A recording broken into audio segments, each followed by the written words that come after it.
Thanks for tuning in today at Desertwood Days. I am your host, Kathy Blaze, and today I am with Mr. TJ SupaHype. Welcome. What's good? What's good? How are you doing? I'm present. I just love saying SupaHype. It's beautiful to be on the show. Beautiful. Thank Big you. salute to your whole staff here. It's a great situation. Thank you. Such a pleasure to have you. Yes. TJ, Mr. TJ SupaHype. You originate from Queens, New York. Yeah. Is that correct? Yeah. My life is interesting. It's back and forth between New York and Arizona. I moved to Arizona when I was 4. Okay. I came up through here, went to school for music business, went to school for recording engineering, conservatory recording arts, and moved back and interned myself in New York in the major music industry at Jive Records. Oh. So then I was in New York for a nice about eight or 9 year stint, and then I moved back here. Oh, So it's been okay. back and forth Back between and New York. forth. Yeah. So you have two home states. Yeah. So you came out here originally because of your family moved out Yeah, here? family moved out here. Okay. Yeah, father was in the Air Force. Okay. So somehow, I don't know if he got stationed here or I don't know if he chose to get here. I wonder how it was Arizona out of all the states on the map coming from Brooklyn, right? I used to ask that same question. Why did my family move here? How did we get here? Yes, How did we yes. get I mean, here? my family originated from Mississippi. Right. And I always, that's funny because my dad originated from Oklahoma. Right, I'm like, right. why did they end up here in Arizona? Arizona, like, how did you pick Arizona? It's an interesting place. Let's go here. Yeah, let's go right here. Right. So you are a celebrity radio host. Yeah. How did you get started in the industry? I got started in the industry.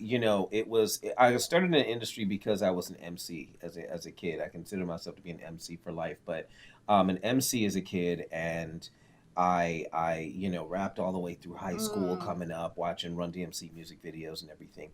And as I started to graduate high school, music business popped up because my mom was saying, "Hey, TJ, you should go to school. You should go to college." And I'm like, "No, I just got out of high school." Kids, I just got out of high school. I don't want to do any more school. Right. I want to take some time off. She said, "Just take one class."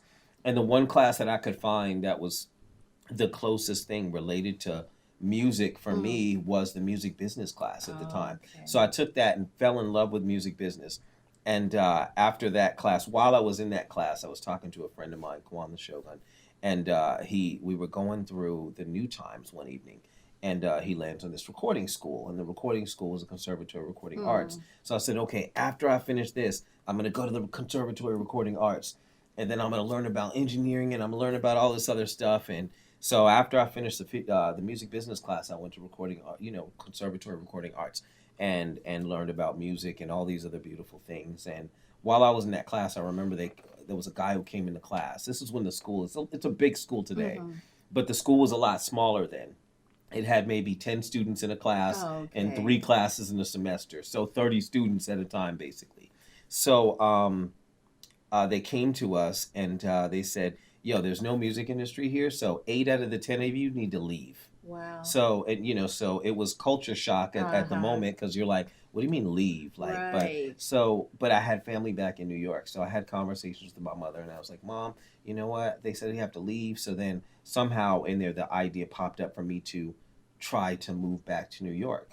So when finishing up my classes there and being at a point where it was time to graduate and go into your internship, I went through all my records and tapes, and I pulled them out, and I looked at the record labels on them, and I saw like Def Jam, and I saw like Cold Chillin', and I saw Jive Records, and I saw these, and I said, okay, cool. So then I went back to the school and I said, I want to go to these 5 places, Def Jam, blah blah blah, and I submitted them all, and then maybe about 2 weeks later, one of the ladies that worked at the school, her name was Mary, she came to me and she said, "Hey, Jive Records wants you in New York."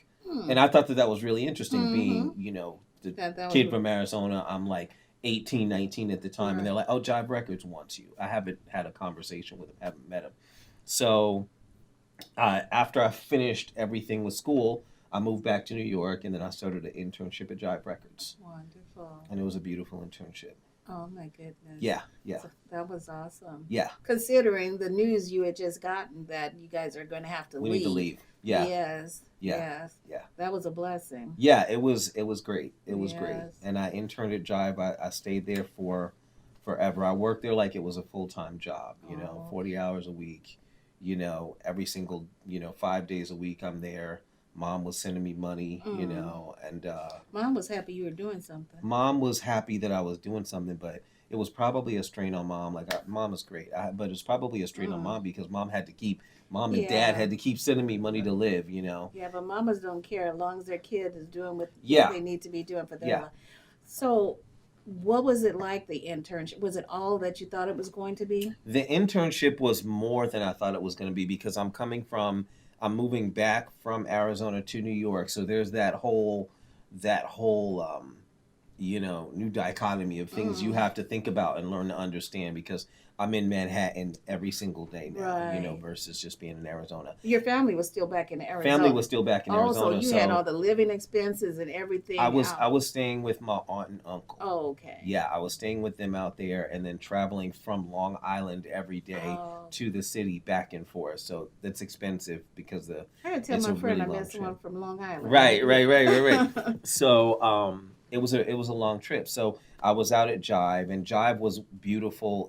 It was interesting because there's videos on TV I'm watching and artists I'm loving and I'm listening to their music and then you're at Jive Records like a couple of months later and then you just see them and You then they just just see. talk and so it was really there was a transition that took Right. I'd say probably about 2 years of me Mm. being in New York. um, I worked at Jive. I interned. I believe I interned really well, and but I wasn't receiving anything. So someone on the floor over me after I was interning there for about almost 6 months, someone on the floor over me said, "Hey, you know what? We see you here every day. If you want to Mm-hmm. come work for us, we'll pay your food and transportation." Mm. And I said, "Oh, okay, great." Because like I love my boss. My boss was great. She was a beautiful, beautiful woman, but she wasn't. They weren't paying me anything. So I went to Mm. my boss and I said, "I love working for you guys, but they said if I work for them, they'll pay my food and transportation." Mm. And she was like, "Okay." So she went into her room. She Mm. was in her boss's office for about 30 minutes, and then she came out and she was like, "Okay, I just talked to accounting." And we were supposed to be paying you the whole time. So now we're going to back pay you. Wow. Yeah, that was a jackpot. I mean, it's a jackpot as an Mm-hmm. intern. You know what I'm saying? Yes. But it was still a jackpot. And I can call mom and Right. tell mom, look, you don't have to Send the money send for me those money things. anymore Yes. for me to eat 2 pieces of pizza a day because Look, that now makes me that think that they right. know that all they should have been paying you all along. So it worked out great. It worked out great. Yes. Yeah, and I worked there for another couple of months until um I Hey, I well, let's see left. how much time we can get this little boy for free. Right. Yeah, yeah, I never thought about it like that. I Mm. was happy to get the back Well, pay though. yes, Yeah. yes, it was. So, at that point, what was it that you were trying to do at that time? At that point, interestingly enough, I fell in love with music just through loving music and being an MC. And the path that I took was music business, and I found out that I kind of fell in love with music business. So it just kind of turned into this snowball of music business. Like my original idea was always I want to rap. Mm-hmm. But the music business, I found out that the more that I was in it, I also loved that. Mm. So when I went to the record label, I was already in the A&R department. I think it was just progression. I think that's what my mental place was okay, how do I continue to progress? Because there's still the learning New York. There's still the you're in the music industry now with this guy that you see now that you just bought his tape and now you Mm. see him every day. And I worked there for a while, for about 9 months, and then for some reason, just like I said, I got let go. It wasn't that I did anything wrong. I think they just had a change of something, and there was a week or two period where I was looking for a new place to go, Okay. and one of the ladies that had worked at Jive went to another big recording studio, the Hit Factory, super big Uh-huh. recording studio, and they found out that I left Jive, so that they hired me over there. Oh, And when okay. they hired me over there, it was literally like celebrities every single day. Like Mm. it was so every single day that it was like you don't even take pictures because you're just gonna see it again tomorrow. Right, So it could right. be Mariah walking in one day, it could be Biggie walking in one day, it could be Puff walking in So one it was day. just that was the environment. That was the environment. So you're not just a host on your show. Hmm. First, before I go there, tell us what are you doing right now today? Skip fast forward. What am I doing right now? The main things that I'm doing right now are a radio show host. I'm a host of a radio show. The show airs on over 80 radio stations across the world. I'm also the owner of my own digital station, and the station has probably about 15 to 17 different shows that operate Oh, on the platform weekly. I'm also a video show host, so the creator of a music video show and the host of a video show. And the video show airs on probably about 6 or 7 different digital television stations like Amazon Fire, Roku, oh, different okay. stations like that. Um, I do that. I randomly end up in different things. Like it could be management, it could be working events. Oh, okay. I'm also on the cover of OTH magazine this month. So it's a hip hop magazine, Overtime Hustler magazine. I'm on the cover of that. We have a cover story on that. The OTH magazine, the magazine just dropped. So it's wherever you go buy magazines, wherever you find magazines, you can look around for it, or you can find it on their website, OTH magazine or Okay. Overtime Hustler magazine. So Okay. yeah, I'm waiting for my issue to For you. land in my mailbox right now. That's Right. what I'm waiting for. That's wonderful. How does Yeah. that make you feel at this stage in your life? Right. It's it's beautiful to be, and I say this, in with a salute to all the people who work on projects, who do beautiful things. I think there's something interesting that if you work on something or if you do something Mm. beautiful, I think it's beautiful when it's acknowledged by other people. Yes. You know what I mean? Yes. So salute to all the people, even the behind the scenes people, Everyone. everybody who Yes. does something. It's beautiful when your work is acknowledged. And you take that and you share it with your team, even though they're Yes. not on the cover. Yes. They helped you to get there Yes, with the definitely. work that you do on a daily basis, running your business and everything like that. Yeah. And of course, yes, that's for everyone. Yeah. It may be your face there, but It's your team did a lot of work too. okay.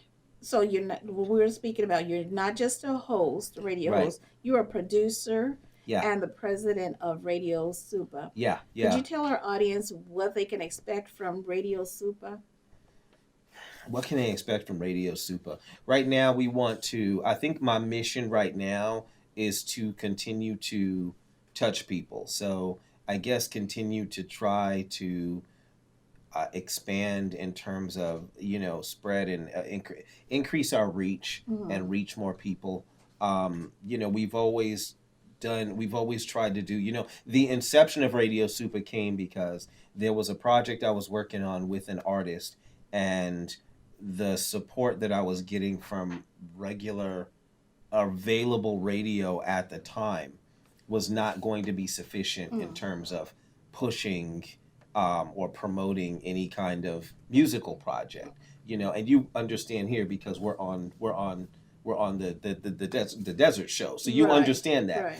Right. So the thought for Radio Super, the thought behind putting it together was there's projects that I know I'm going to have that are Mm. going to need to be promoted for more than maybe a week or two or something like that, which is what you would have gotten from, the FM station or something like that, or, managers, producers, creative individuals, filmmakers. There needed to be platforms to support these individuals and to support their creative content that they put out. Right. And that wasn't happening. So Mm. I created the Radio The Super platform platform with for. the idea to push that. And we've always kept a worldwide appeal, a worldwide aim to Mm-hmm. not just aim for whatever was happening locally or regionally, but really to Right. aim for everywhere. You know what I Right. mean? So, we've been on the air we're creeping into, we have our 12-year anniversary next month.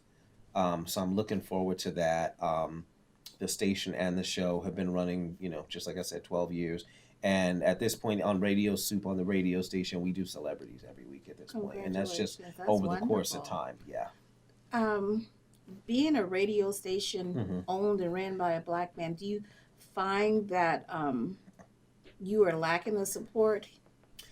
No, I'm not lacking the support because I created I the system I created to do it. I did it without without like looking for the support, Mhm. and I did it without the idea. I built it around the idea that I would need the support. So I built it to self-sustain itself basically. So like the station basically it's been up for 12 years, it'll Mhm. continue to be up while Sure. I'm alive. So whether I always say, and considering it's syndicated to so many places, I don't even necessarily I almost don't even necessarily think about the listenership anymore Oh. because it's running on 80 something platforms. You know what I'm saying? Mhm. Like I make the comment that it runs so much that while I'm on air live, my show from the last week is playing on another station at the exact same time. Oh. You know what I mean? So Yeah. I don't have to think about the listenership or who's going to be there, who's not going to be there, because it plays, it plays in Singapore, it plays in Portugal, like stupid places that Mhm. I don't even know where they're at on the map. Stupid is good. Stupid is good. Good stupid. Good stupid. Good stupid. Good stupid. Yeah. Yes, we love I Singapore. love Singapore. They're Yes. great. In Portugal, I love you guys. How do you describe your style of shows? Don't do that. I describe my shows as, I look at them as conversations. I look at them as conversations, in depth conversations, because I find that, when you get into an in depth conversation, like the nervousness goes away. You don't Yeah. think about necessarily about the cameras or the audio being around or who's Right. listening or if I'm going to make a mistake. And you Right. just kind of engage in that conversation. And I feel like it becomes a more personal interview, and it becomes and I think you Relaxed. yeah, more relaxed, and I Mhm. think you bond with the person that you're working And you with know what? because And when you agree that, I mean, even the audience tend to feel like they're in the room with you right, because right, it's so comfortable yeah, yeah, when you're having that type of conversation yeah, instead of right, worrying about if I cough. I mean, if you cough, cough. right, I of mean, don't course, worry about it. Just be natural. yeah, And I think that brings the audience in even more yeah. because you're relaxed and you're I being think it natural. connects everything. It Yes. connects everything. Yes. So So I was asking about your style of show. What kind of do you guys have different segments, different topics that you may showcase on your show? Um, in terms of that, I can say the radio show is a little bit different from the video show. The video show is more of a, the UMTV Raps Mm. idea pops in Oh, my head okay. for the video show where we'll do interviews and of course we'll run music videos on that platform, which is the Rock the Mic show. And in terms of the radio show, I try to keep new music. We'll do interviews and we'll try to go into interviews, with where we talk about the history of what someone may have grown through or Mm. some of the stuff they may Mm-hmm. achieved. And I try to help educate whoever's listening Right. about the culture, and then about whoever's on, and just like I said, in a conversational pattern, Mm. so it's comfortable for whoever we're interviewing, but at the same point, Right. whoever's listening can walk away with something. Right. Yeah, Well, you stated that the radio show could pretty much run itself. yeah. So with the radio show running itself, where do you see TJ in 5 years? That's a good question, and it's a good question that I don't necessarily have a great answer Mm. to, because it's for me it's just continuous forward progress. Continuous forward progress, and when we normally set like some kind of achievement wall, or hey, Right. we're going to get here, we usually hit it. So Mm-hmm. then it's like after that, okay, well, you got to pick something different, Right. and then we usually hit that. So the current wall that I have is I want to make sure that the current one that I have is I want to make sure that we syndicate to 100 stations. That's the next achievement Oh, that I want and to where hit. you're at 80 right We're now? at 83 right now. Oh, okay. Yeah, so we're close. You're close, We're close, yes. but I want to syndicate to 100 stations, and then after that, I'll probably pick something else crazy and say I want to do that next. I want to make sure I get this question Hmm. out. what are let's say what are one of the positive changes that you've seen in the music industry here in Arizona since you've been here and a part of it? I've seen a lot of growth in the music industry in Arizona. I still think that there's a lot of things that need to happen to continue to push it forward, but I've seen a lot of growth from before where, there weren't, you know, there weren't almost any radio platforms. I think I remember, seeing one when I Mm, started. Salute out to Freeze. But I remember seeing one when I started Radio Supa, and now there's a lot of radio platforms. There's a lot more support for an artist. I mean, it's not the level of support that you would see. You do film, so you hmm. understand. It's not the level of support that you would see if you were in the industry in California or a Right, New of York or an course. Atlanta or Yeah, something like that. right. But the support here, I And but think, that's is what we want to see here in Arizona. that's what we're Yes. working towards. So Yes. I think that, just like I said, the support system is greater, and there's a lot more things here. There's a lot more cultivating that's happening in terms of growing the industry. I still think that there's a lot more things that we can be working on to expand that, and not like, okay, well, we can't do that because we don't physically have the technology. Like, we have the ability to do more things that we're not And doing. it sounds like we have to start being more open minded to We change, first of all. we definitely have to be Um, start being more open minded. Diversity. Yes, I mean, because Arizona is a melting pot. yes, So we yes. have to be more open minded. Right. So, where can our audience find you? They can find me across the board at TJ Supa, TJ SUPA, on pretty much all platforms. You can find me there. You can find me at Radio Supa, Radio SUPA, just like that across the board. Make sure you guys check out OTH Magazine, and salute to my whole Radio Supa team: Lisa Arenas, DN3, Professor X. We see you, Lena Marie, Kim Dwan. We see you guys. Wonderful. And thank you for joining us today here at Desertwood Days, and we will catch you next time.